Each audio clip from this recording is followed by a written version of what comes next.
Friends, आज हम class fourth की हिंदी की न्यू बुक वीणा का पहला पाठ पढ़ेंगे, जिसका नाम है चिड़िया का गीत। इस पाठ में हमें एक चिड़िया के जीवन के एहसास के बारे में बताया गया है कि जैसे ज़िंदगी का अनुभव, जैसे ज़िंदगी बढ़ती है उसके साथ साथ हमारी ज़िंदगी का अनुभव भी बढ़ता जाता है। वो हमें एक चिड़िया के द्वारा बताया गया है। पढ़ते हैं, चलो। सबसे पहले मेरे घर का अंडे जैसा था आकार, तब मैं यही समझती थी बस इतना सा ही है संसार। फिर मेरा घर बना घोंसला सूखे तिनकों से तैयार, तब मैं यही समझती थी बस इतना सा ही है संसार। फिर मैं निकल गई शाखों पर, हरी भरी थी जो सुकुमार, तब मैं यही समझती थी बस इतना सा ही है संसार। आखिर जब मैं आसमान में उड़ी दूर तक पंख पसार, तभी समझ में मेरी आया बहुत बड़ा है यह संसार। इस कविता के लेखक है निरंकार देव सेवक। और इस कविता में हमें यह बताया गया है कि कैसे एक चिड़िया अपने जीवन के अनुभव को बता रही है। कि चलो अब इसका सरलार्थ करते हैं। सबसे पहले मेरे घर का, इसमें एक चिड़िया बता रही है कि जैसे जब उसने जन्म लिया था तो वह एक अंडे में होती है, और उसने सोचा कि सबसे पहले, जब वह सबसे पहले अंडे जैसा था आकार, जब वह अंडे में थी तो उसके घर का आकार एक अंडे जैसा था। उसके बारे में चिड़िया यहाँ बता रही है। तब मैं यही समझती थी बस इतना सा ही है संसार। कि जब चिड़िया का बच्चा या चिड़िया अंडे में थी तो वो ये समझती थी कि उसका संसार या घर इतना सा ही है। मतलब उसको अंडे में जो रहती थी वो, तो उसको ये लगता था कि इतना बड़ा ही संसार है, क्योंकि उसको बाहर की दुनिया के बारे में कोई भी ज्ञान नहीं था, नॉलेज नहीं थी। उसके बाद फिर मेरा घर बना घोंसला। उसके बाद जब अंडा फूट जाता है, हैच हो जाता है, उसके अंदर से बच्चा बाहर आ जाता है, तो वो बच्चा घोंसले के अंदर रहने लग जाता है।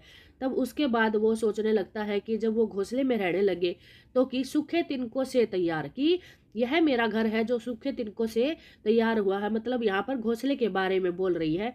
तब मैं यही समझती थी बस इतना सा ही है संसार। कि पहले चिड़िया अंडे को अपना घर समझ रही थी क्योंकि वो अंडे के अंदर थी, और उसके बाद जब वो अंडा फूटने के बाद, अंडा हैच होने के बाद अपने आप से जब बच्चा बाहर निकल जाता है तो उसके बाद वह घोंसले में रहने लगता है। उसके बाद फिर वह चिड़िया का बच्चा या चिड़िया ये समझने लग जाता है कि उसका संसार यही है, उसका घर यही है, कि एक घोंसले तक ही सीमित है, क्योंकि उसको उड़ना नहीं आ रहा था। उसके बाद फिर मैं निकल गई शाखों पर। उसके बाद जब चिड़िया के बच्चे को उड़ना आ जाता है तो वो शाखों पर, मतलब पेड़ों की टहनियों पर चलने लग जाती है। हरी भरी थी जो सुकुमार, की जो चलने लग जाती है, तो उसके बाद हरी भरी जो शाखाएं थी पेड़ की, तो वो उसके ऊपर चलने लगती है। तो तब मैं यही समझती थी बस इतना सा ही है संसार। कि पहले बच्चा उड़ना सीखने से पहले बच्चा थोड़ा सा चलना सीखता है, तो उसके बाद वो पेड़ की टहनियों पर चलती है घोंसले से थोड़ा बाहर निकल कर। तो वो ये समझती है कि जो ये पेड़ की टहनियाँ हैं यही मेरा घर है और यही सारा संसार है। उसके बाद आखिर जब मैं आसमान में उड़ी दूर तक पंख पसार, उसके बाद जब पक्षी ने उड़ना सीखा है तो उसके बाद उसको पता चला कि यह संसार तो बहुत बड़ा है, यह दुनिया तो बहुत बड़ी है। तब समझ में मेरी आया, कि तब उसको समझ में आया है कि यह संसार तो बहुत बड़ा है, बहुत बड़ा है यह संसार। मतलब इसमें यही बताया गया है कि चिड़िया के जीवन के अनुभव के बारे में बताया गया है। इस पाठ के प्रश्न उत्तर हम नेक्स्ट वीडियो में करवाएंगे, और इसके कुछ शब्दार्थ हमने लिखे हैं जो हम अभी दिखाते हैं आपको।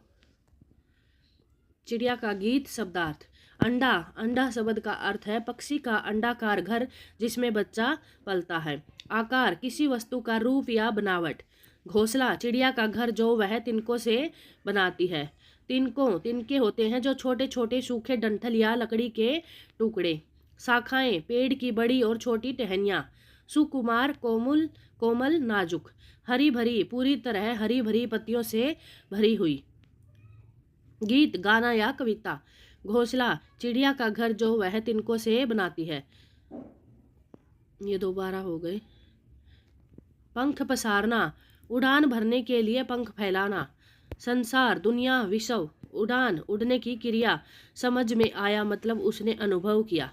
ये इस प्रकार से हमने इस वीडियो को इस कविता को आपको समझाया है, और इसके प्रश्न उत्तर हम नेक्स्ट वीडियो में करवाएंगे। और इसके और भी एक्स्ट्रा जैसे वर्कशीट भी मैं नेक्स्ट वीडियो में करवाऊंगी।